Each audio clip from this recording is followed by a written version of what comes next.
Hi, hey, and g'day, and welcome into all the guys, gals, and non-binary pals. I hope you're having a great, wonderful time zone, and that you are safe and comfortable wherever you are in the world right now. My name is Logan, and I had the fortune of getting my hands on the Diablo 4 Early Access Beta.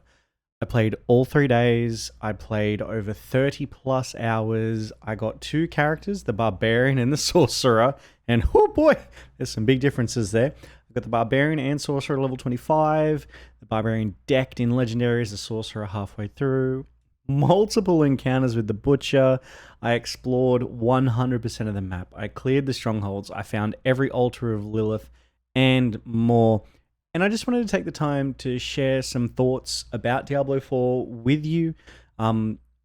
They're mostly going to be positive. I'm very, very keen. I'm very, very excited. There is some room for improvement, but we'll get to that. So let's jump in. So first things first, this is a beta. There are going to be bugs, there are going to be flaws. We are limited to the content that we could consume. We were capped out at level 25, there were no mounts, and a few other things that we'll cover. Let's talk about the zone, Fractured Peaks. This map was huge. In my 30 plus hours of playing, I was able to traverse it a few times, but I think the feeling of how big it is will be reduced when we do get access to mounts. So again, being a beta, if you feel like it's too big, you get waypoints to unlock teleportation, and chances are we'll get a mount. Well, we definitely will get a mount to make it feel a bit smaller. But I quite liked the trek, at least the first time, but I could see it wearing us down if it stays too big too long.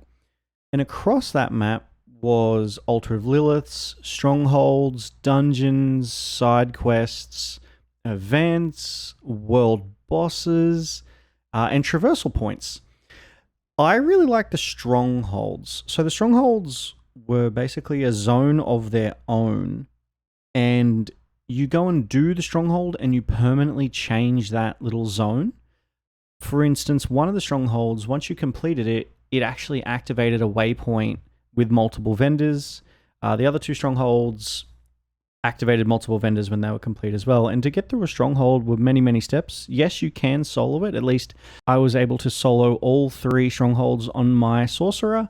And I actually did the Strongholds with some friends on my Barbarian. And it definitely did feel easier as a multiplayer experience.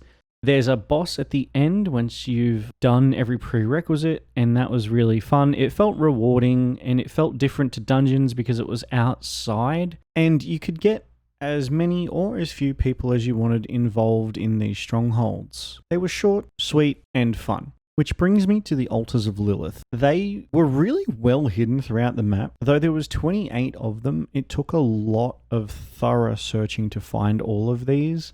And I really liked the variety of locations and stats that they do offer. The really cool thing about the stats that the Altars of Lilith do offer is that those stat boosts are permanent across all characters created in that region. Now, with region, it means softcore to softcore or hardcore to hardcore. Stat gains in softcore do not count for hardcore and vice versa. So when you find your Altar of Lilith and you get your intelligence, your dexterity, your strength, your extra obols, etc., that counts for all toons on the same region. So softcore, softcore, hardcore, hardcore. And I really liked that. The altars were really hard to find in some cases. The only defining feature was glowing red like rose in the hands of the altars, and I thought that was really, really cool. They were fun to find. There was a lot of other things you could find in the Fractured Peaks as well, like the dungeons and side quests. Sometimes you would find the side quests in towns, sometimes you would find them out in the wild, sometimes certain side quests would only open up after you've progressed the main quest. I really liked the variety of side quests, especially with the spread of how you could find them, but also the depth and experience of each side quest. Some were really quick, just one time. One even taught you how to use an emote. Others were multi-step with actual story progression within that miniature side quest. Others gave you nice rewards. I quite enjoyed actually seeking out and finding pretty much every single side quest. It helped immerse me in the world. And it also took me into some dungeons. So you definitely want to do your side quests that take you into those dungeons at the same time. Much like you would in World of Warcraft, you want the quest before you jump into that dungeon. However, being Diablo, obviously we're going to run these dungeons multiple times.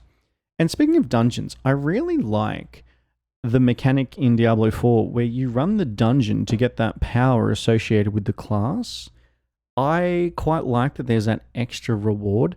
I also quite like in the new dungeons that there's a little more mechanics involved in them to unlock the final boss or the last stage of the dungeon than simply running in and, if you're a barbarian, whirlwinding everything. You've actually got to whirlwind particular things, or you've got to pick something up and take it to a pedestal before whirlwinding the final boss. There's just like another little layer in these dungeons. And don't they look gorgeous? I tested this game on low graphics, on medium graphics, on high graphics, and even on low graphics. You could see so much detail, external environment. You could see reflections in the shimmering icicles in caves.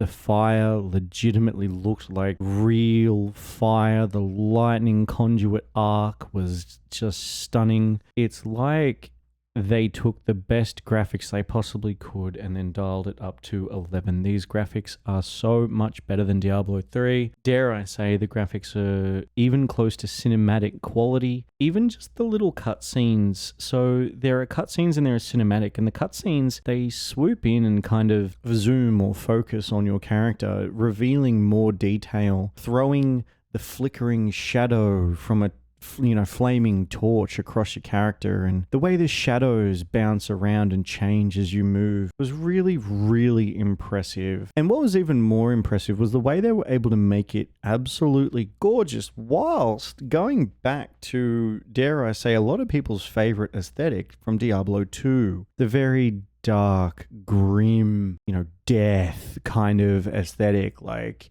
something could be hiding in the shadow around any corner. I really do think they brought the D2 aesthetic into the present in such a way that it feels fresh and good and like a visceral experience. But combining that with the graphical quality means it wasn't so dark that you can't see the game to play it. I feel like there was a really tough balance, like a tightrope they had to walk there to get those two right. But from my experience in the Fractured Peaks, I think they absolutely nailed it. I cannot wait to dive into all of the dungeons and see how the environment looks and the aesthetics everywhere, and what other zones they have to offer us. Now, when it comes to offerings, let's talk about talent trees. Whilst not Path of Exile levels of deep and vast, I personally am still very happy with them. I find Path of Exile to be overwhelming for me, whereas Diablo is just right. It's easy enough to jump in and play without having to do a PhD and chop and change talents or builds, very easily in Diablo. I still enjoy the level of customizability in the new talent trees, and I look forward to checking out what the Paragon system has to offer. We only get to level 25 in the beta, but in game we get to level 50, and I think we also get 50 levels of Paragon, which will open up a lot more builds, customizable options. I still think there's a lot to play with in Diablo 4 based on what we've seen in this beta. We saw a lot of events as well. Now, events, there's a lot of world events, so you're just roaming around and a world event will appear near you sometimes. You can go and do that event, ranging from rescue a spirit, prevent innocents being, unalived by demons, stand on a pillar for a certain amount of time to unlock it. You name it, there's basically that event. There's also world bosses. So in this case, we had a taste of Ashava the Pestilent, who is a world boss, quite large, quite fun, absolutely group content. You could not solo Ashava the Pestilent. And a pro tip here, make sure you take your poison resist potions, which you can craft at the Alchemist to Ashava. During the beta, Ashava only spawned 4 times, and I was able to test Ashava twice. Worked like a dream. The only bug for me was when Ashava died on top of me, my Barbarian just floated in air, but I just logged out and logged back in and it all worked. Now with Ashava, you want to make sure you kill a world boss boss at least once per week, because the first time you kill them, very similar to a World of Warcraft weekly, you get extra loot. You still get loot every time you do kill the boss, but it is significantly less than the first time where you get the boss loot and special weekly loot. So stay on top of that. The profession gathering was very light. It's something new that they're introducing, but it was very light. You could also pick up ore and herbs like you can, again, in World of Warcraft.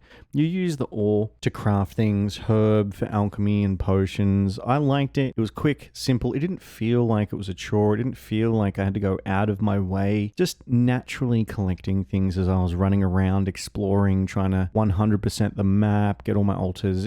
I picked up enough materials to craft whatever I wanted, whenever I wanted it. The voice acting was phenomenal. I can't show my appreciation to the sound team enough. The music and the voice acting. The voice acting, phenomenal. Standouts were Lorath, Lilith, and Narius.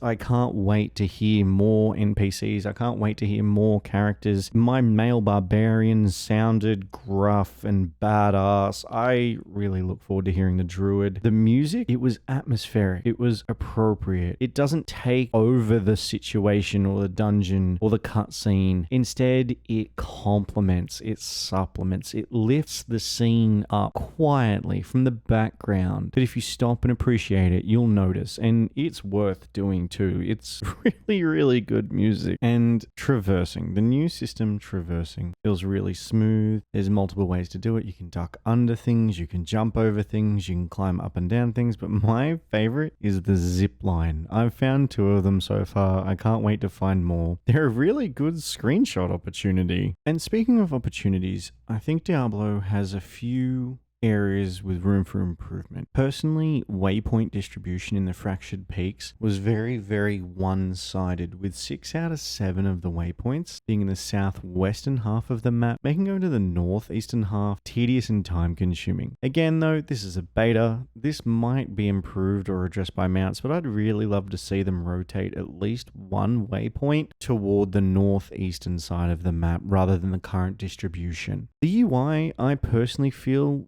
needs some love. The character selection, when you go to choose the presets, at least the male, the preset window appears over the character preview, so you can't actually see the character's preset options. It's kind of wild to me. So it doesn't appear on the female one, so hopefully it's just a beta thing. The friends list, it felt small and clunky. You had to scroll forever to work through them, whereas again, you compare it to the World of Warcraft friends system, you can see 20, 30, multiple friends at a time. And I really hope that in the full version of this, we see multiple quest tracking. It felt bad to only be able to track one quest, especially for those people who love to dive into the MSQ and side quests, get them all early up front and make their way through them as they do other content. I think they'll really notice that. And something else I noticed having played the Barbarian and the Sorcerer is that I felt like the Barbarian had to be very build specific, build dependent to be competitive, to put out anywhere near the same damage as the Sorcerer. Whereas the Sorcerer felt like I could go any build and shred, demolish, like easy mode the game. The Sorcerer literally felt like super easy mode, and the Barbarian felt like at least hard mode. My Barbarian faced the Butcher 3 times, lost every single time in 3 different builds. My Sorcerer stumbled across the Butcher, level 16, first build it had, easily defeated the Butcher. I hope that disparity is addressed, or more viability is given to, in this example, the Barbarian to be competitive in sort of like a single target boss space. I felt it was very, very hard to succeed as the Barbarian, especially given that you're in melee. You don't get as much time to dodge or react to mechanics. Sometimes you can't even react to them. And sometimes mobs, bosses, elites would literally put pools of AoE on the ground and they would sit in it. So you as a Barbarian can't fight them. Events were a little harder as Barbarians too, especially the ones where you had to stand on the blood pillar and let it siphon your blood. When ranged mobs are attacking you, if you wanted to mastery that event, you weren't able to leave the siphoning pillar to kill the ranged mobs. Otherwise you wouldn't be able to time it And that felt really bad as well. Whereas a sorcerer, you just stand there and you can kill everything, and it's not a problem. So with that all said and done, I have a really good feeling about Diablo 4. I really enjoyed my time in the beta. I can't wait to get my hands on the Druid and just absolutely no life the Druid. I mean, I've already got my pre-order in. I got the early access beta, but I'm interested to hear your thoughts as well. What experiences did you have on the beta? An experience I didn't mention throughout that video was the initial disconnects on day one.